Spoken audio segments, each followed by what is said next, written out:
Sarah arrived at the island resort just after noon, when the sun was high and the sea looked like a sheet of blue glass. She wore a plain cotton dress, clean but simple, and a pair of old sandals that were comfortable for walking. Her hair was tied back with a thin ribbon.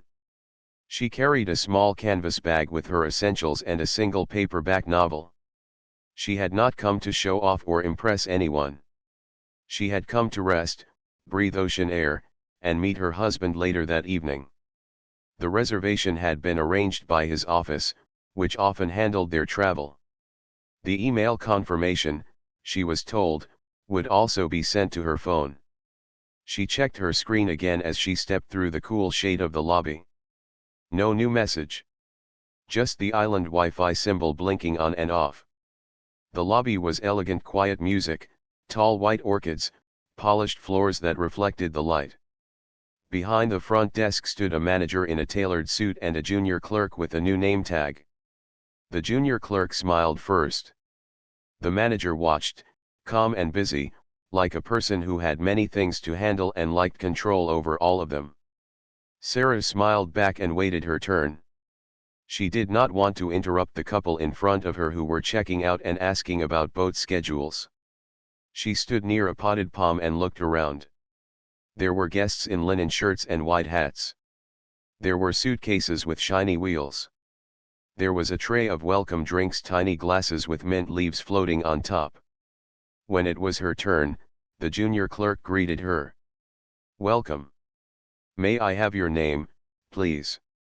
"Sarah," she said. "Sarah Haley M. My husband's office booked a weekend stay for me.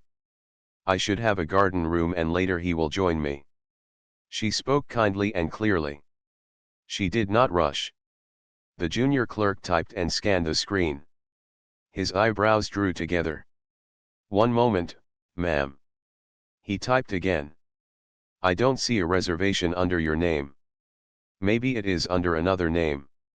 "It might be under his assistant's name," Sarah said, and she gave the assistant's name as well. "The office told me it was confirmed. I'm also expecting a copy of the email, but the Wi-Fi seems slow." The junior clerk searched again. "I see a pending block request from an external agency," he said. "It has a garden room as you said, but it hasn't synced to our system yet. Sometimes the confirmation takes a little time to pull through. May I take your ID while I check?" "Of course," she said, handing over her ID. She felt calm. These things happened. Systems were not perfect, and people were doing their best. She looked at the mint leaves in the welcome drinks and wondered if she should ask for water. She decided to wait.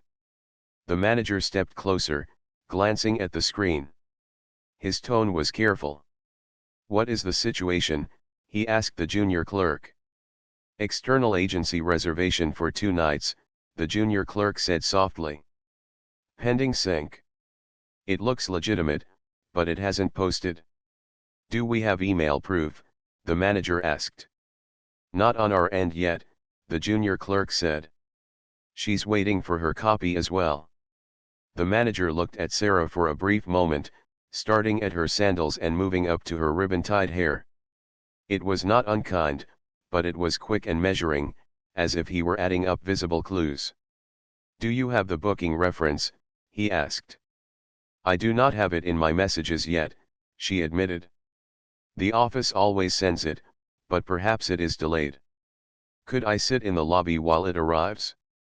I can show you the email when it appears." The manager's smile was thin. "Our policy requires a confirmed reservation to use guest facilities," he said. "We have limited space and we must be strict."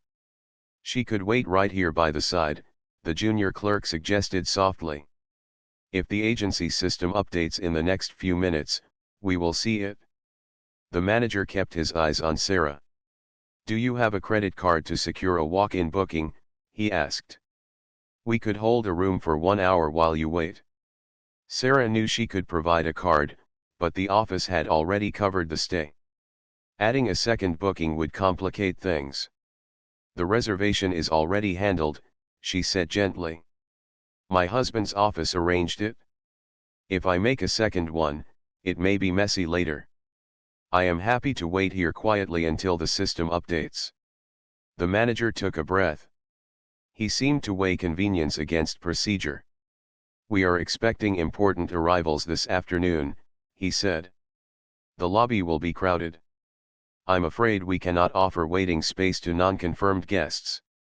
He gave the junior clerk a look that softly closed the door on the suggestion. I understand, Sarah said. She did not wish to argue.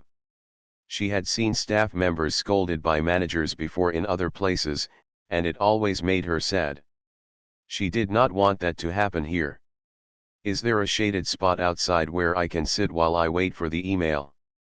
There is a public beach area beyond the gate, the manager said, pointing. You may wait there. When you have confirmation, you can return. Security will check. The junior clerk looked uncomfortable. He opened his mouth, then closed it. If you need water, he whispered to her, you can ask at the snack bar near the gate. Thank you, Sarah said to him. She kept her voice warm. She turned to the manager. I hope the system updates soon. I will come back with the email.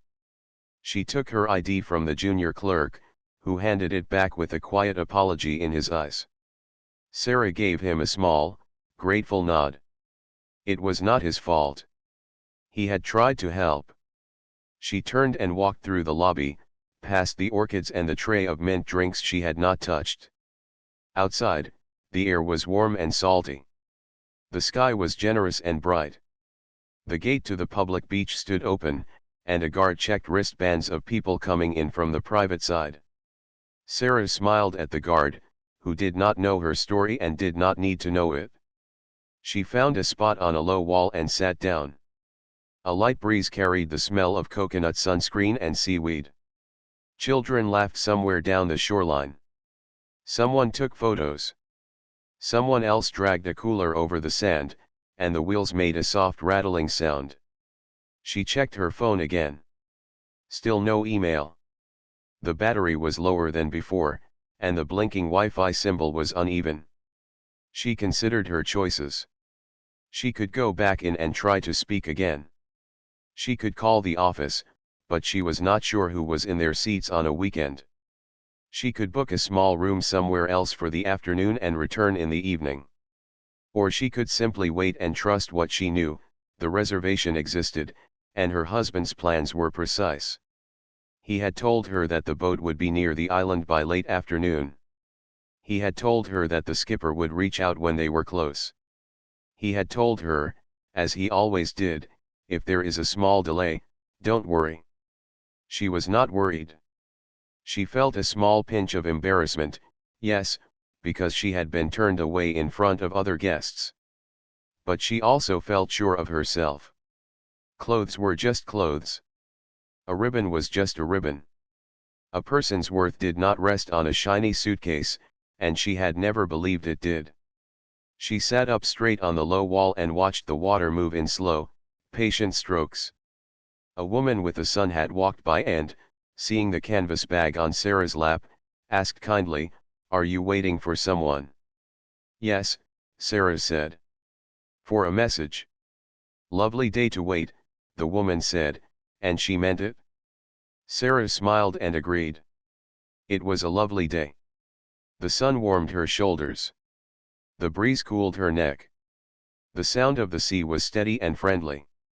A small vendor cart stood near the path with coconuts stacked like green helmets and a hand-painted board that read cold drinks, fresh fruit. The vendor adjusted the umbrella over his cart and waved to passers-by. A family posed for a photo near a low rock where waves made white foam. From the lobby windows behind her, Sarah could see the manager walking with a clipboard, talking to another staff member, pointing at something on the schedule. The junior clerk rang a bell and handed out key cards to a new couple. A bellhop lifted 2 suitcases onto a cart and rolled them across the polished floor. Life moved on, as it always did, from one step to the next. She took out her paperback and opened to where her ribbon bookmark rested. It was a quiet book, a story about a teacher who brings a small town library back to life. The words were gentle and hopeful, and they helped the time pass in a kind way. She read 2 pages, then checked her phone again. No email. She did not sigh or frown. She looked up at the horizon and traced the thin line where sky met sea. Far out, a white shape glided slowly. It was probably a tour boat, she thought. This island had many. A little later, she closed the book and stood to stretch her legs. She walked down the path toward the public jetty and looked at the water between the wooden posts. Small fish flashed silver in the sunlight. A child dropped a piece of bread and laughed when the fish darted for it. Sarah's sandals made soft sounds on the old boards. She leaned on the rail and let her thoughts drift for a moment to her husband. He was careful with time but relaxed with people. He liked systems that worked and people who tried. He never raised his voice to service staff. He always learned names. She thought of how he would handle this moment if he were here. He would probably ask the manager for a quiet corner, show a card, make a quick call, and keep everyone calm. She smiled to herself. She could do calm too. Calm was a choice. She walked back to the low wall and sat again. A cloud slid in front of the sun, softening the light. A short, warm sprinkle touched the sand and then passed. She brushed a few drops from her dress and watched them dry almost at once. The vendor near the path adjusted his umbrella again and then took a small cloth to polish the brass edge of his cart. He cared for his tools, she noticed. That always told her something about a person. Caring for small things meant caring for big things too. At the gate, a security guard spoke to a group who had wandered over from the private side.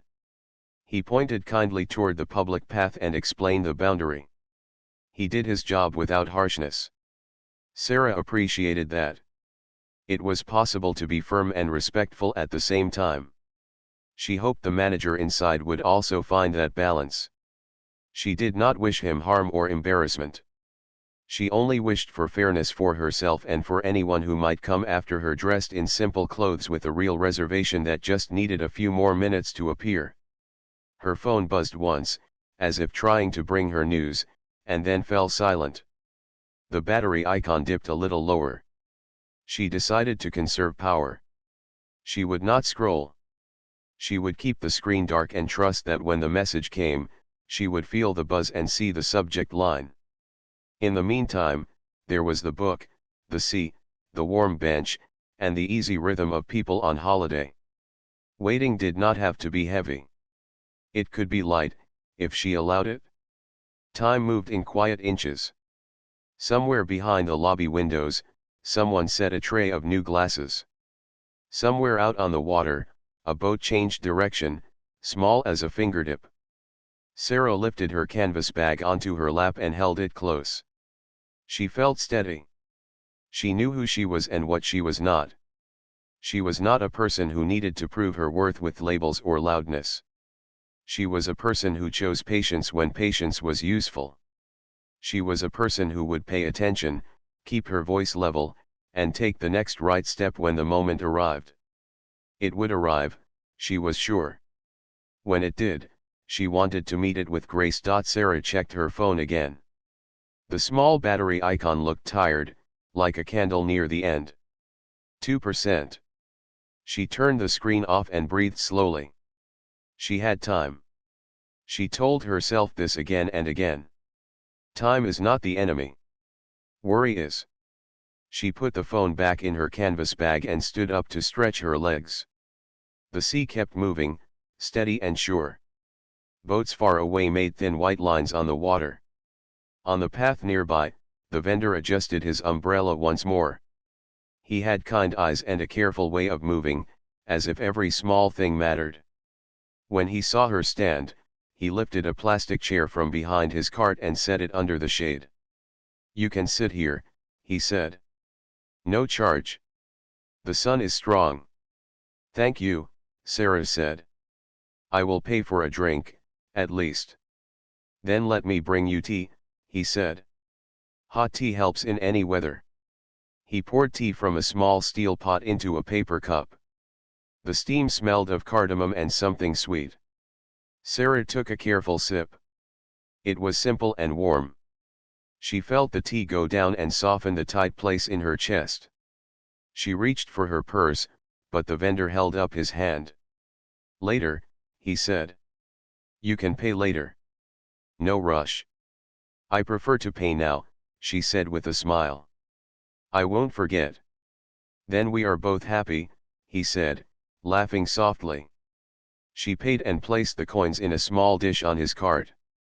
The dish had a tiny bell painted on the bottom. She liked that detail. A light sprinkle began, one of those island showers that come and go like a shy guest. The vendor moved the umbrella to cover them both. "Quick rain," he said. 10 minutes, maybe less." He pulled a cloth over the coconuts to keep them dry. Sarah stood to help, holding one corner while he tucked in the edges. It was a small act, but it made them partners for a moment. The rain made soft dots on the path, then slowed, then stopped. Sunlight slipped back through the clouds and set a line of silver on the water. A family with 2 little boys came down the path, looking confused. "Is this the way to the shuttle?" the father asked, pointing at the gate. "The shuttle stop is around the corner," Sarah said. She had watched people come and go long enough to learn the pattern. "Turn left at the big palm, and you'll see a small sign. The blue one." "Thank you," the mother said. One of the boys waved at the vendor's cart and asked for a coconut. The vendor cut one open with a quick, careful motion and placed a straw in it. The boy took a sip and widened his eyes, surprised by the taste of something new. From inside the resort, staff walked back and forth with lists and earpieces. The manager, still with his clipboard, spoke to a security guard near the gate. Sarah did not hear the words, but she saw the small gestures: 2 hands spread to mean please check, a pointed finger to mean here, not there. The security guard came over to the public side and explained politely to a couple that the private sand was for registered guests only. He smiled and pointed to the public beach.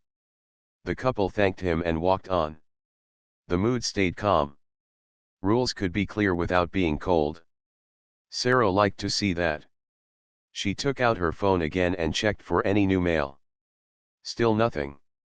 She thought about calling the assistant at her husband's office.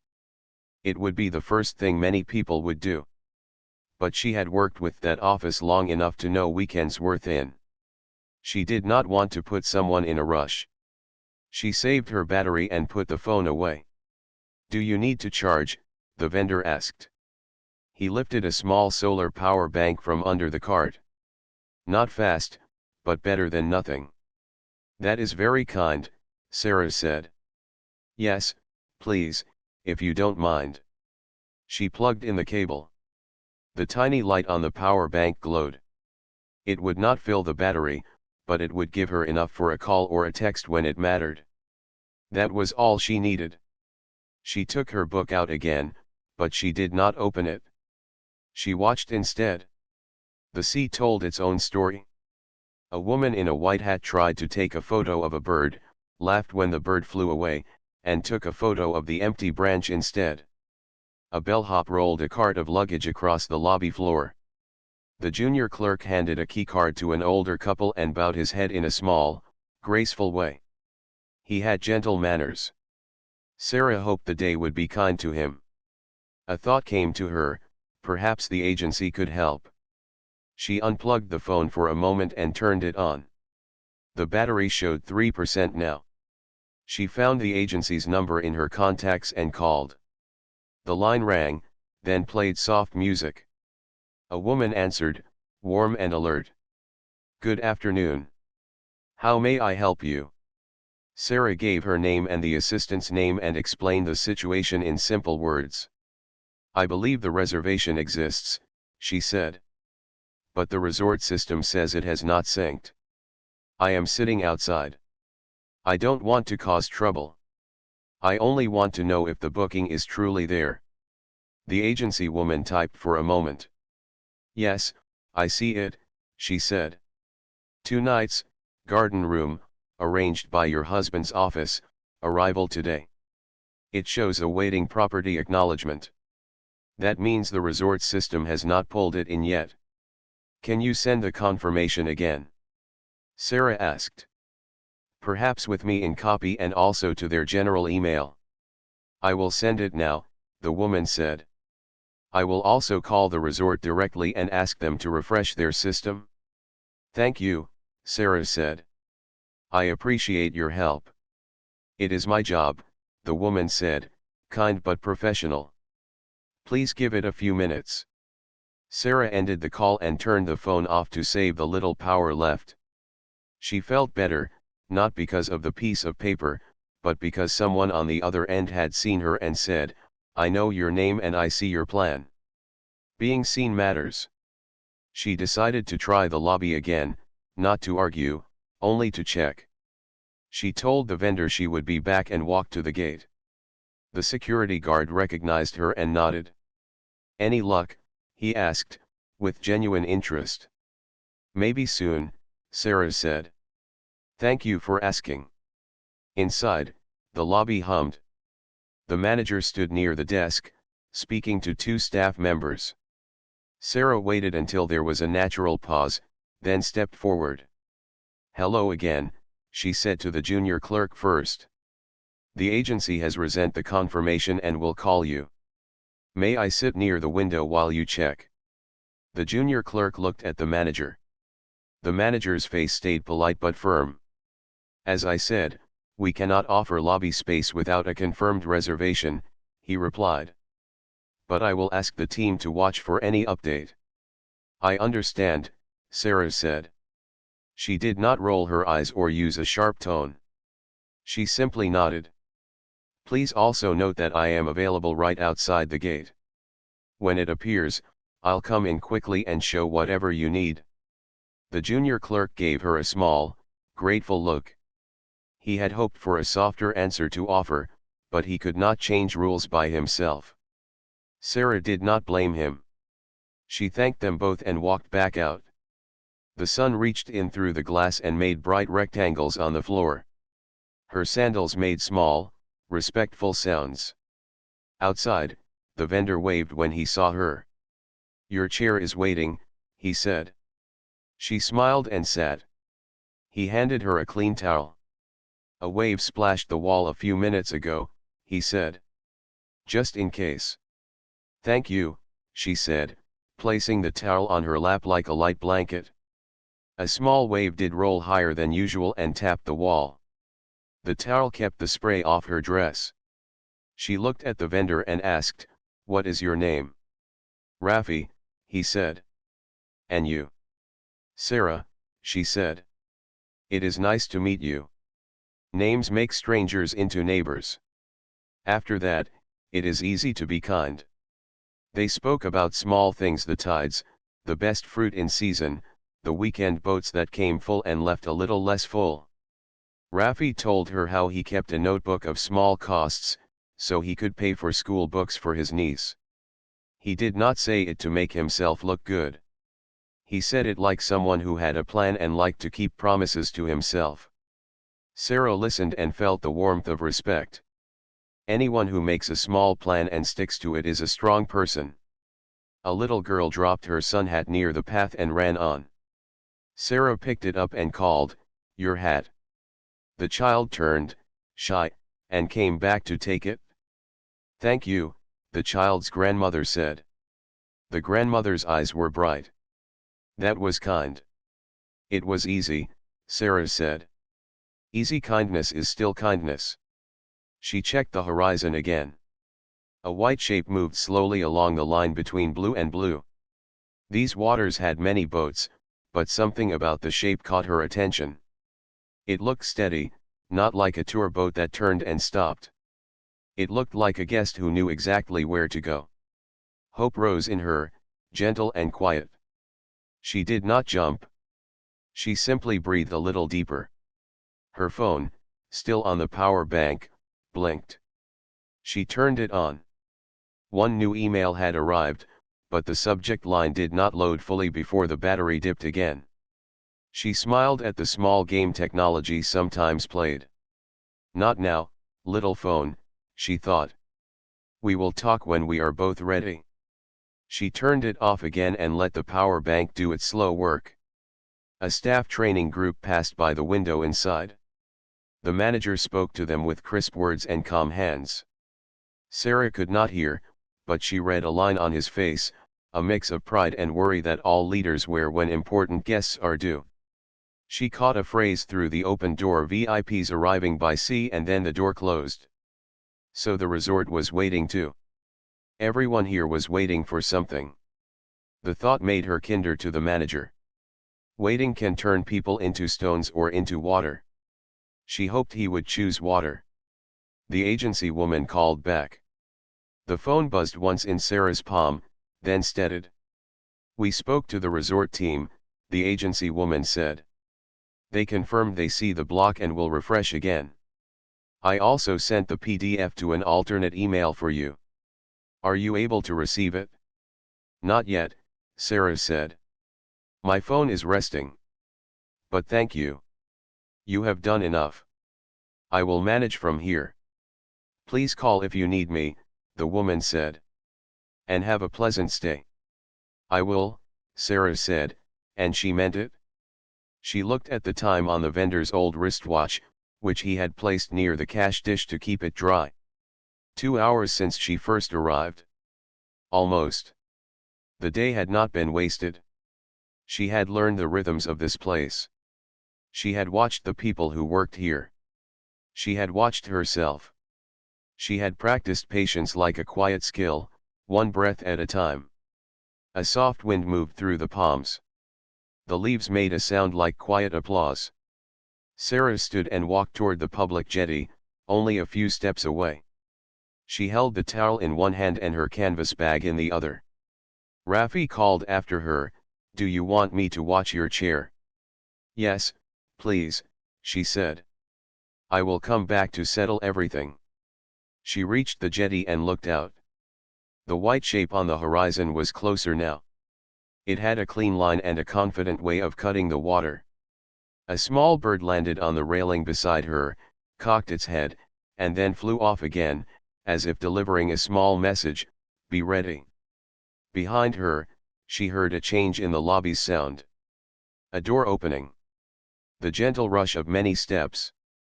The manager spoke quickly to someone on a radio. Security stopped at the gate and looked up the beach. The sea gave back the sky in bright pieces.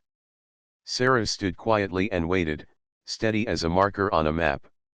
She did not need to announce herself. The right people would find her.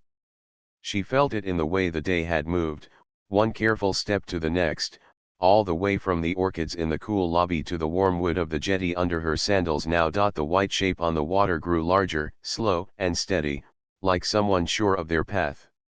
Sarah stood at the edge of the public jetty and watched it come. She did not wave or call.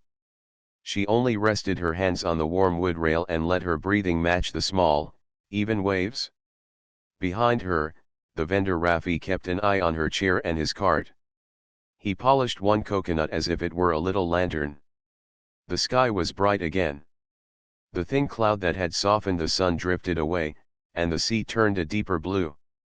Sarah felt the day tip toward a new chapter, not loud or sudden, but in a clear, calm way that warmed her from inside. Her phone hummed gently in her bag. The power bank had given it a little strength. She took it out, tapped the screen, and saw an unknown number. She answered at once. "Hello." A clear, friendly voice filled her ear. "Mrs. Haley M. This is Captain Louise. We are approaching the bay now. We will anchor in 10 minutes. I will send a tender to the jetty. Are you inside the resort, or at the public side?" "I am at the public jetty," Sarah said. There was a delay with the booking. "It should be fixed soon." "Thank you," the captain said. "Please stay where you are. The tender will look for you first. 2 crew members will come ashore. If anyone asks, they can confirm you by name." "Understood," she said. And Captain, thank you for calling. It is my pleasure, he replied. We have been watching your phone location, so we know you are safe. The crew will be with you very soon. Sarah ended the call and tucked the phone away to save the last bit of battery. She turned to look toward the beach path. Through the lobby window, she saw the manager speaking into a radio. He walked with quick steps, then slowed, then pointed toward the sea. A staff member brought a tray of cold towels to the entrance, ready for VIPs arriving by sea, as she had heard earlier. The junior clerk stood behind the desk, his hands folded for a small moment, like someone saying a quiet wish. He lifted his head and glanced outside. Their eyes met for half a second through glass and sun glare. He gave the smallest nod, a sign that said, "I hope it works out." Raffi came closer to the jetty, staying just off the board so his cartwheels did not catch. "Your boat?" he asked softly. "Yes," Sarah said. "Thank you for the chair and the tea and the charge. I will settle with you before I go." "You already did more than enough," he replied. "But if you still want to pay for the towel, pay me with a smile." He grinned, then grew serious. "Do you want me to walk with you to the dock when they arrive?" "I would like that," she said. "Let us go together." A small sound drew her eye back to the water. It was the quiet purr of an engine at a polite distance. A sleek tender, low and graceful, turned into the inlet. Two crew members stood at the bow, holding lines, with soft white fenders hanging at the sides. The tender glided closer. One of the crew lifted a hand, scanning faces along the jetty. "Looking for Mrs. Sarah Haley M., he called in a clear, courteous voice. "Is Mrs. Haley M. here?" Sarah raised her hand, not high, just enough. "I am here," she said. The words left her mouth in a simple line and reached them across the sunlit air. The crew's faces changed from scanning to relief. The one at the bow smiled wide. "Good afternoon, ma'am," he said as the tender drifted alongside. He reached for the cleat and tied a neat, quick knot. "The captain asked us to find you first." "Thank you," Sarah said. "This is Raffi. He helped me while I waited." "Very good," the crew member said with respect. "Sir, thank you for looking after our guest." He reached down and steadied the tender to keep it still against the dock.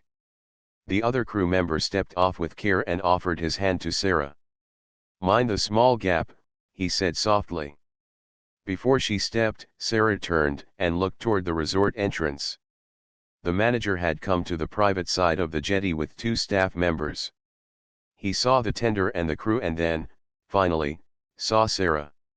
His face went still. Not hard, not angry, just still, the way a person looks when they realize the story they told themselves is not the whole story. He took a breath and straightened his clipboard as if it might help. Sarah met his eyes and gave a small, calm nod, the same kind she had given to the junior clerk. No drama, no sharpness. Just a human nod to another human. Then she stepped into the tender with light feet. The crew guided her to a seat with a small backrest and handed her a short life jacket. She put it on without fuss. Rules were rules, and she respected them, especially safety rules. "Captain will be very happy to see you," the crew member said. "We were timing the tide." Sarah smiled. "He likes timing," she said, and the crew laughed softly because they knew. "Would you like us to collect your bag from the gate?" the other crew member asked, glancing at the lobby. "We can send someone." "I have everything I need with me," she replied. "But I would like to pay Raffi for the towel and the chair before we move. Do we have a minute?" "Of course," the crew said together. The one at the bow looked pleased by this request, as if it matched a private measure he kept for kindness. He stepped onto the dock again and stood near Raffi while Sarah took out a small wallet. She counted the coins for the towel and then added a little more for the help and the power bank. Raffi protested with his hands, but she closed his fingers around the money with a warm look. Please accept it, she said. This is not about the towel. It is about the care. I am grateful. Rafi nodded, eyes bright. Then I accept, he said. Thank you, madam. Not madam, she said gently. Sarah.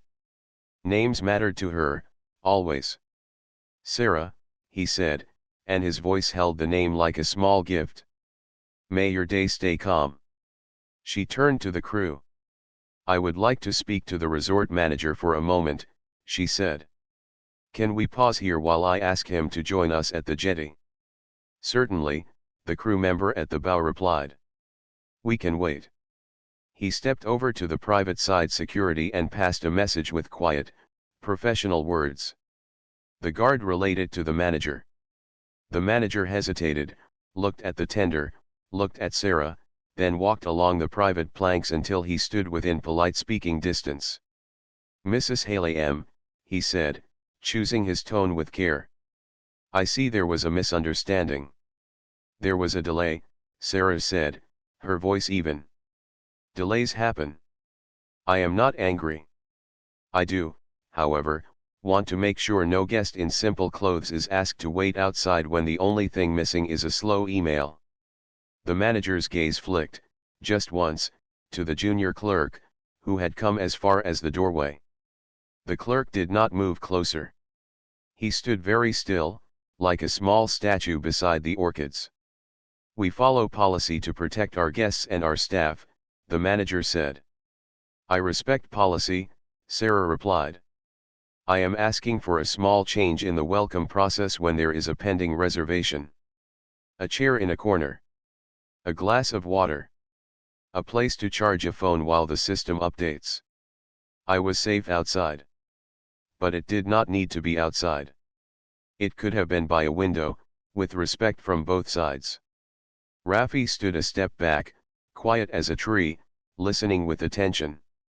The crew watched too, their expressions open but neutral, like people who have seen many kinds of days and know how to stay steady. The manager set his clipboard against his side, as if it had grown heavy. I understand, he said after a moment. I will review our procedure. His words were not loud, but they were real. He added, I apologize for the discomfort. Thank you, Sarah said. Please also note that your junior clerk tried to help me. He suggested I wait by the window. He was kind. I would not want his kindness to be punished for the sake of a rule. The junior clerk dipped his head, surprised by the mention. The manager's face softened half a line. Noted, he said. It won't be. Then we are finished, Sarah said pleasantly. I will come back later to sign any papers you need. For now, the tender is waiting. She turned to Rafi again. I will see you soon, she said. Keep the towel dry. They both laughed at this small joke because the towel had done its job perfectly. The crew untied the line with quick, clean hands. The tender eased away from the jetty like a thought leaving a crowded room. The engine's hum folded into the sound of the water. Sarah sat tall without trying to look important. She simply held herself the way she always did, calm spine, soft shoulders, eyes open. The resort grew smaller behind her, and the open bay grew wide in front of her like a new page. As they crossed the short stretch toward the yacht, she looked back once. The manager stood at the rail, looking out. He had put the clipboard down. The junior clerk had moved closer and was speaking to him. The manager listened. Sarah felt a small hope rise. Perhaps something good would come of this morning for more than just her. The crew pointed ahead. There she is, one said, pride in his voice. The yacht rested at anchor like a white bird at ease, balanced and bright. The flag at the stern moved just enough to show its colors. On the upper deck, a figure stood with a hand lifted in greeting. Even from this distance, Sarah recognized the way he held himself, the way he watched for her first and everything else second. She lifted a hand back, not too high, just enough to say, I see you too. The tender slowed next to the boarding platform. Two more crew appeared, ready with lines and a small set of steps. "Welcome back, ma'am," one said. "We're happy to see you." He meant it in the simple way of people who know their work and care about the person in front of them. "Thank you," Sarah said. She waited while they steadied the tender, then stood and stepped carefully onto the platform. A small bell sounded from somewhere inside, a cheerful note that meant a guest had come aboard. The air smelled faintly of lemon oil and clean rope. She could hear the soft, rhythmic sound of water tapping the hull.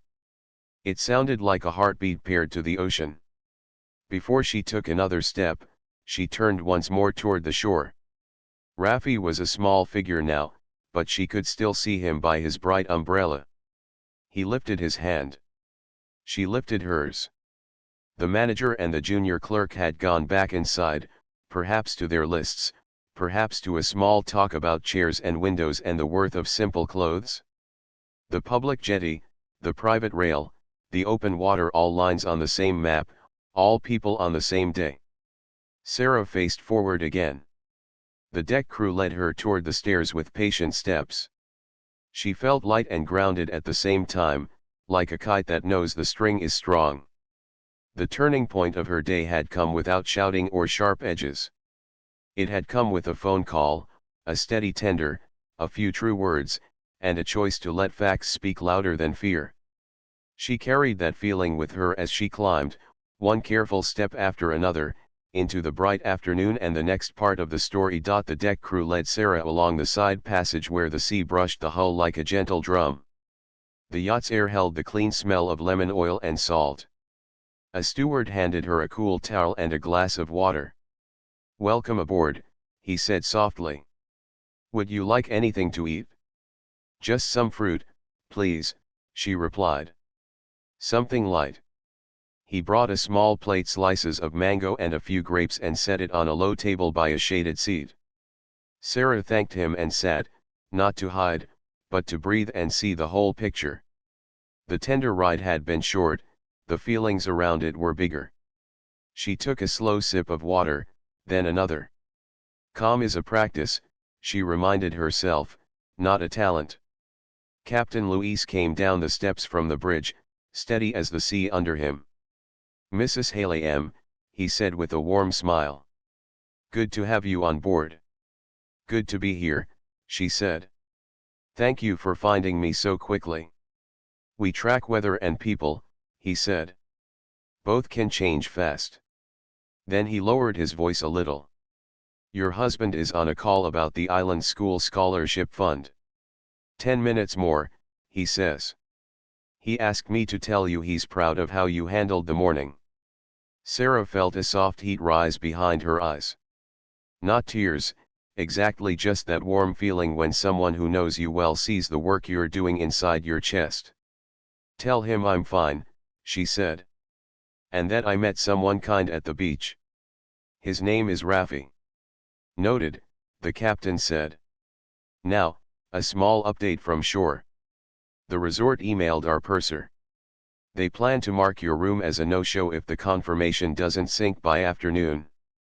They also wrote that tenders should use the private jetty only for registered guests. Since we collected you from the public jetty, they called it an exception and say they cannot process check-in from their side." Sarah nodded slowly. This was the new hill. "They are not wrong about rules," she said. "But their timing is unkind. May I see the note?" The purser arrived with a tablet. He showed Sarah the message, formal words, careful tone, and the heavy feel of procedure. The email also said refunds could take 5 to 7 business days and must go back to the paying card, which belonged to the agency. "I don't want a second charge or a penalty," Sarah said. "And I don't want this to turn into blame." "We can help," the captain said. "We have an office printer and a stable connection. If you like, we can print your confirmation and a short letter from you. We can also prepare a letter from the owner's office stating that the yacht will cover any charges today while the systems catch up." "That is sensible," she said. "Let's do these 3 things: print the confirmation, draft a simple letter from me, and include your letter of guarantee. I will bring them back to the resort and speak to the manager again. I promised no drama. I will keep that promise. The captain checked the tide table on a small screen clipped to his wrist. One more thing, he added. We have a weather cell moving in later this afternoon. The next calm window for the tender is in about 40 minutes. If we miss it, the chop will rise. It won't be dangerous, but it will be wet and slow. So we have a clock, Sarah said, more to herself than to him. 40 minutes to prepare, then go. The next window might not come before evening. The purser guided her into the small office. It was a neat room with a map on one wall and a printer the size of a bread box. They pulled up the agency email. The purser had already received the PDF. He printed 2 copies. The confirmation showed her full name, the garden room, and the dates. As he stacked the pages, Sarah's phone buzzed again, a small life returning. She glanced at it. A message from the agency: we discovered a spelling error. The resort might be seeing your last name was typed Halim in one field. We corrected it and resent. Please ask them to refresh manually. Good catch, she said. This explains half the trouble.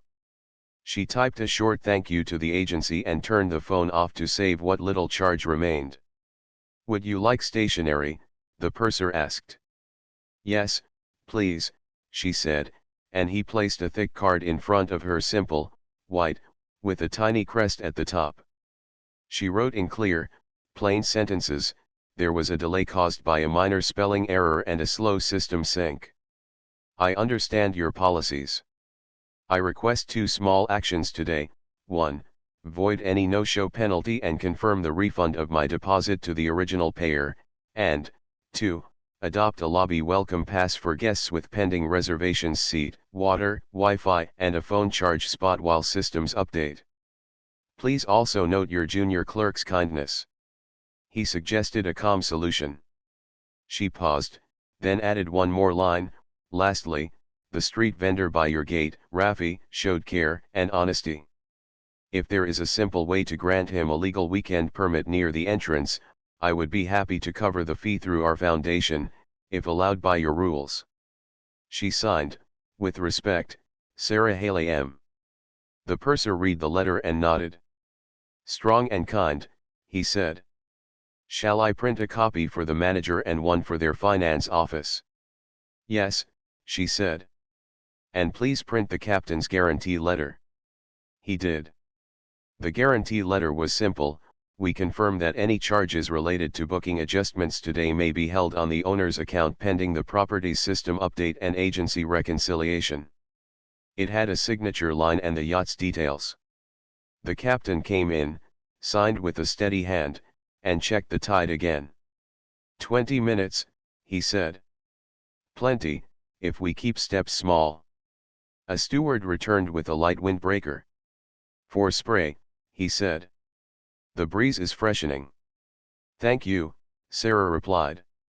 She put it on over her simple dress. She kept her ribbon in her hair.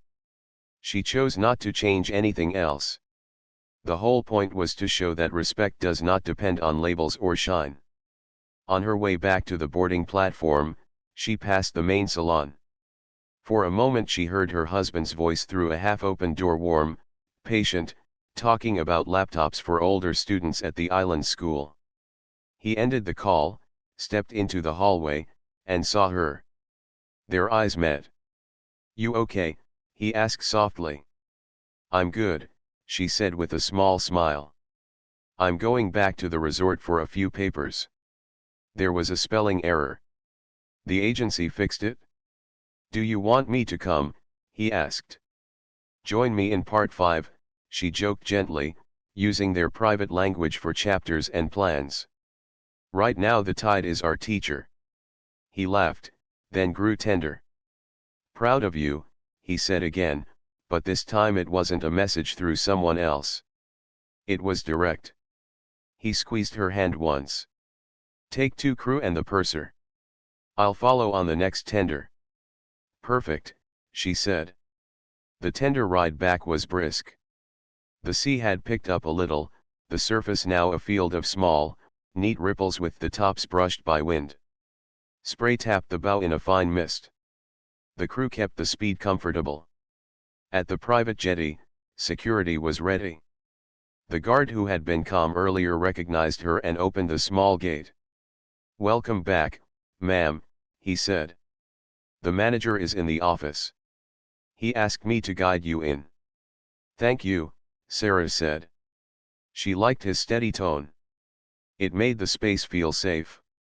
Inside, the lobby was a river of motion check-ins on one side, luggage gliding on another, a housekeeper pushing a cart with fresh flowers. The junior clerk stood behind the desk, more confident now. When he saw Sarah, relief showed on his face like sunrise. He nodded again, then looked to the manager's door. The manager met them halfway. He had removed his jacket and rolled his sleeves to the right height for work, not for show. "Mrs. Haley M., he said.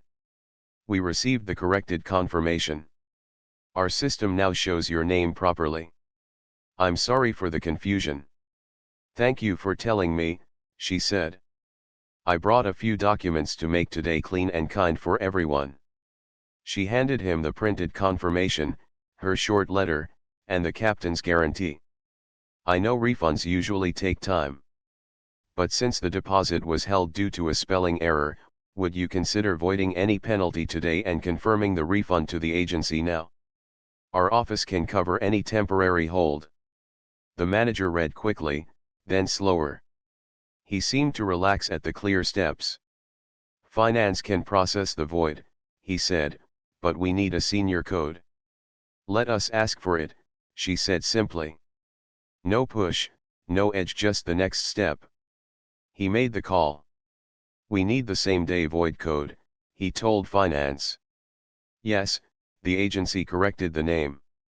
"Yes, the guest is here with documents." "Thank you." He hung up and looked at Sarah. "We will process this in the next hour," he said. "You'll receive an email copy." "Good," she said. "Now the second piece." She pointed to the part of her letter about the lobby welcome pass. "A small card you give to guests with a pending reservation. It gives them a seat, water, Wi-Fi, and a place to charge their phone. It doesn't break your policy, it fills in the space around it. It keeps dignity on both sides." He stood very still and then nodded once, sharply, as if the idea had snapped into place in his mind. "We can do that," he said. "We can print a few cards today and try it for a week." "Thank you," Sarah said. "And please, your junior clerk was kind to me. He should know that kindness is welcome here." The manager glanced at the clerk and gave the smallest smile. "Noted," he said. "He is new, but he will do well." The purser checked his watch. The tides lesson continued. 10 minutes, he murmured softly to Sarah. "Two last small things," she said to the manager, choosing her words with care. "First, may I sign anything you need now so your team is not stuck later? Second, there is a vendor named Rafi at the public gate. He runs a clean cart and cares for people. If your rules allow, I would like to pay for a legal weekend permit for his cart to stand near the entrance outside your line, but close enough for guests who walk by. If that is not possible, I understand. If it is possible, our foundation will handle the fee. Here is my card." The manager took the card like it was a leaf that had just landed in his hand, light, but real. "Permits are handled by the local council," he said honestly. "But we can write a letter of support saying he keeps the area clean and treats guests well. We can also let our security know he is welcome to stand near the public fence." "That would be enough," she said, and her gratitude showed. "I will connect with the council." The junior clerk stepped closer, holding a small stack of printed lobby welcome pass cards. He had moved fast. The top card read, "Welcome. Your reservation is sinking. Please enjoy a seat, water, Wi-Fi, and a phone charge. We'll notify you as soon as it's ready. He looked like a person who had been given a small tool and was eager to use it well. These are good, Sarah said, and her smile reached her eyes. Thank you. The purser shifted slightly, a polite reminder, 5 minutes now. The manager noticed too. Let me walk you to the jetty, he said. We'll finish the finance email on our side. You have my apology, and you also have a change in our practice. They moved together through the lobby. Manager, Sarah, purser past the orchids, past the mint drinks, past a pair of children playing a quiet game with their luggage tags. At the door, the air eased from cool to warm. The sea spoke up again, plate blue with a thin lace of white at the edge. On the private jetty, the wind had picked up. A flag lifted and pointed like a finger. The tender rocked a little, eager to move. The crew stood ready, lines in hand, eyes on the water and then on Sarah. She turned back to the manager. Thank you for listening, she said. Thank you for being fair, he answered. We'll send the confirmation of the void within the hour. And we'll start using the welcome pass today. A brief pause, not awkward, not long, just a breath where two people who had met on uneven ground found level sand. Then a voice crackled over the dock radio, tender 2 to jetty owner approaching from starboard. The manager's eyes flicked toward the bay. A second tender, small and smooth, cut across the water with purpose. On its bow stood a figure in a light jacket, one hand resting on the rail, watching the jetty with that same careful way Sarah had first seen from the yacht. The crew by Sarah's side glanced up. The purser checked the step height. The sea lifted once, set down again. Time, the captain had said earlier. The clock now felt like a soft drum under the dock. Sarah tightened her windbreaker at the neck, gave the manager a final nod, and stepped forward as the tender drew near, steady, ready, and one breath away from the moment that would bring the day to its clear point. The second tender slid along the jetty like a brush stroke on blue paint. The man at the bow lifted his hand in greeting, and even from a short distance anyone could see how his eyes went first to Sarah and then to everything else. He stepped off as the crew held the line and the boat kissed the wood. He wore a light jacket, simple shoes, and the same calm she carried. He reached her in 3 steps. No show, no big words. He just said, "You okay?" and wrapped her in a quiet hug that fit the shape of the day. "I'm okay," she said into his shoulder. It was a puzzle. "We finished it?" He pulled back and smiled, a slow, true smile. Then he turned to the manager and held out his hand. "Good afternoon," he said. "I'm Sarah's husband. Thank you for taking care of things now." The manager shook his hand.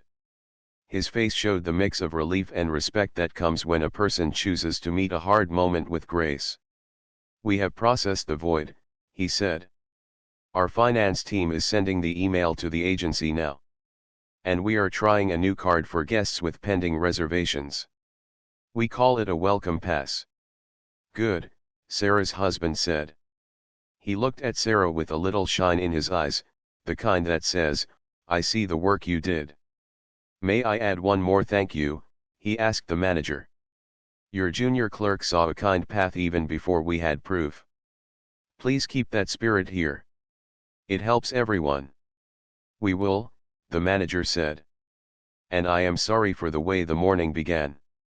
"Thank you," Sarah said. "It ends better than it started. That matters more." A family stepped around them on the jetty, the 2 children holding hands and pointing at the tender. The junior clerk hurried over to the lobby door to make a small space for them to pass and then returned with a neat stack of the welcome passes. He set a small sign on the desk, "If your booking is sinking, please ask for a welcome pass." A woman in a travel dress, tired but hopeful, came forward. He handed her a pass and guided her to a chair by the window, then brought water and showed her the charging point. The small act changed the air of the room at once. People noticed. The lobby felt softer, even with all its motion. On the public side, beyond the fence, Rafi stood by his cart like a bright flag of everyday life. He lifted a hand when he saw the couple together. Sarah's husband turned and waved back, then looked at the manager. "Is it okay if we send someone to buy fruit from him for the crew?" he asked. "We can't move his cart to the private side, of course. We only wish to support his day." "Of course," the manager said. "I will ask security to open the side gate for a moment so your purser can pay him easily." The purser, who had kept a careful eye on the clock, nodded and went with a crew member to Rafi's cart. They bought coconuts and mangoes and paid a fair price plus a little extra for the towel and the shared umbrella from the morning. Rafi tried to refuse the extra, but the purser said, "This is for the way you treated our guest." Rafi's answer was simple, "Then I will treat the next guest the same way." The wind picked up, and the flag at the end of the jetty pointed toward open water. The captain's voice came from the radio with a soft click. "Small chop building," he said. "Now is a good time to return." Crew stepped into their places without fuss. The day, which had spread itself wide, began to fold into clear steps. Before they left, Sarah took the manager's hand for a brief shake. "One more thing," she said. "On Monday, we will ask our office to call the local council about vendor permits. If you can send a note from your side that Rafi keeps the area clean and treats guests well, it will help." "You will have it," the manager said. He took out a small card with the resort letterhead and wrote a short line there and then, "Vendor Rafi maintains a tidy cart near our public gate and is courteous to guests. He is welcomed by our security team outside the fence." He signed it and stamped it with a small desk stamp. "This is not the official letter," he said, "but it can start the process while we print the formal one." It was a simple act, quick and decent. Sarah took the card like a seed. They stepped into the tender. The crew steadied the boat, and the engine rolled to a low hum. The manager stood back and gave a small nod that matched the nod Sarah had given him earlier. No big bow, no overdone words. Just two people saying, "We have learned something today." The junior clerk lifted a hand from the doorway, and the new welcome pass sign glowed a quiet blue under the lobby lamps. The tender cut a line through the bright water. Spray flicked up in a fine lace and fell back. The island looked kinder from this angle, not because it had changed in shape, but because the people on it had changed their way by a few degrees. Small turns can shift a whole map. On board the yacht, the deck crew had set out a simple lunch under shade.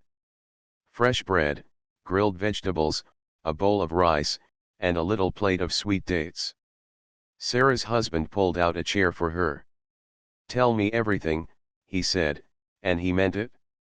She told him the story in a few clear steps. How the email lagged, how the look at the sandals stung a little and then passed, how the junior clerk tried, how the manager held fast to rules, how Rafi shared shade and tea and a power bank, how the agency found a tiny spelling error, how the captain timed the tide, how the welcome pass grew from a plain idea to a printed card in under an hour. She did not add weight where it was not needed. She did not make anyone the villain. She told the day like a map: roads, turns, a small hill, and then the view. He listened without breaking in. Now and then his eyes changed, soft here, proud there. When she finished, he picked up a date and laid it on her plate like a small prize. "You did good work," he said. "Not noisy work. Real work." "Many hands," she said. "Yours too." The crew, the captain, the purser, the agency woman, even the manager when he chose to listen. And Rafi, who did not need a title to act like a host. They ate a little, not because they were hungry, but because food is a way to slow time and make sense.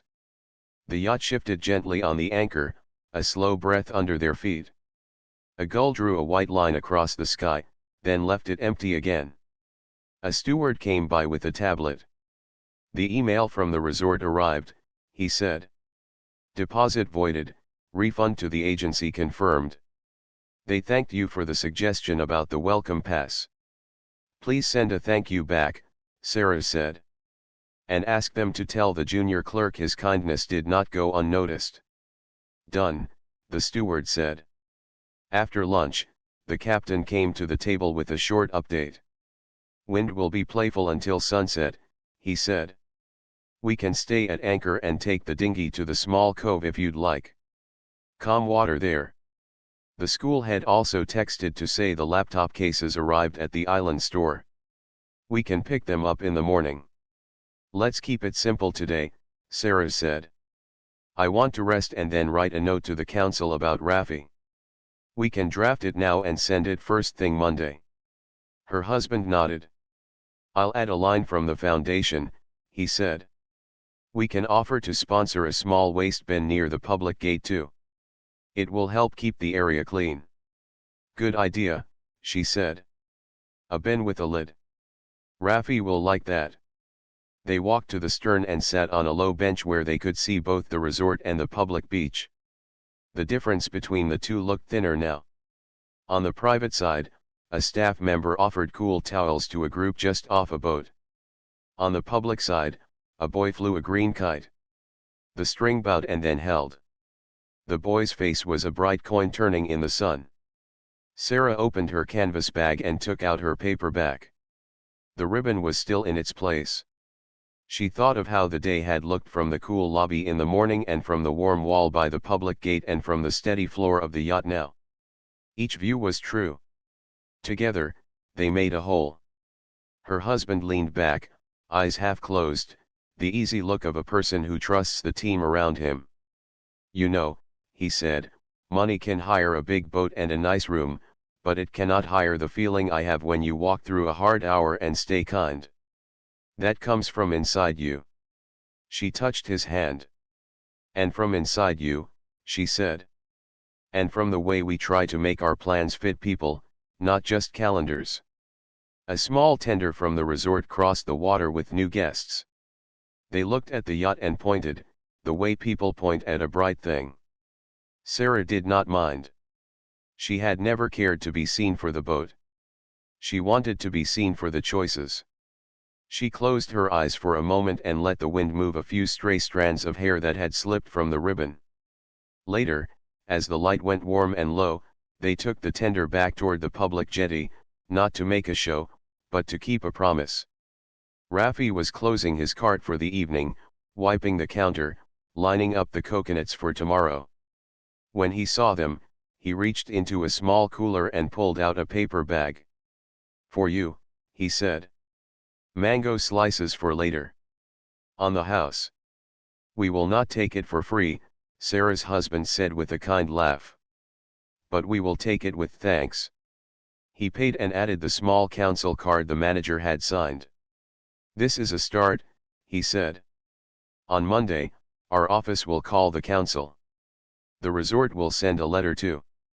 Keep doing what you do. It matters. Rafi held the card like a ticket to a small bridge. I will keep this clean, he said, touching the card, the path, the space that was his to care for. And I will keep my promise about the notebook for my niece. Good, Sarah said. We'll stop by before we leave the island. They walked back to the tender. The sky was now a wide sheet of gold, with strokes of pink like soft chalk lines. The manager stood at the private rail for a minute and watched the public gate with a thoughtful face. Then he turned and walked back inside, where the new welcome pass sign waited for the next tired traveler. On the yacht's aft deck, the crew set a small lantern that made a circle of warm light on the table. The sea was calm again, as if the water itself had taken a long breath and let it go. The island lights came on one by one, like hands raised in a quiet roll call. Sarah took out her pen and a fresh card and wrote a note for herself, the kind she liked to keep tucked in a book. In the morning, ask for the council email. Print 2 copies of the letter. Check on Rafi. Send thanks to the agency woman. Send another thanks to the junior clerk by name. Keep the ribbon. Keep the sandals. Keep the welcome pass idea moving. She slipped the note into her paperback and closed it with the ribbon marking a new page. She and her husband stood at the rail and watched the last line of sun drop behind the low line of land. No cheers. No speech. Just two people in the same quiet, steady place. When the first stars showed, the captain stepped close and said, "We'll lift anchor after dinner and move to the cove. It's calm there for sleep." "Perfect," Sarah said. She looked back toward the resort one last time that day. In her mind she saw the junior clerk handing a welcome pass to someone new, water set down, a phone plugged in, a chair by the window. She saw Rafi pulling a small cover over his cart, ready to start again in the morning. She saw a manager sitting down to plan a short training, not to blame, but to build a better start for the next guest in simple clothes with a very real booking and a very human story. She rested her hands on the rail. The yacht's lights cast a soft path on the water. The wake was small and neat when they finally moved, as if the boat itself knew how to travel without fuss. Behind them the island hummed on, a little kinder than it had been at noon. Ahead of them the night opened wide, full of room for more steady choices. And in between, on that gentle line where water and light meet, Sarah stood with her ribbon and her sandals and her calm, ready to carry the day's quiet lesson into every next one.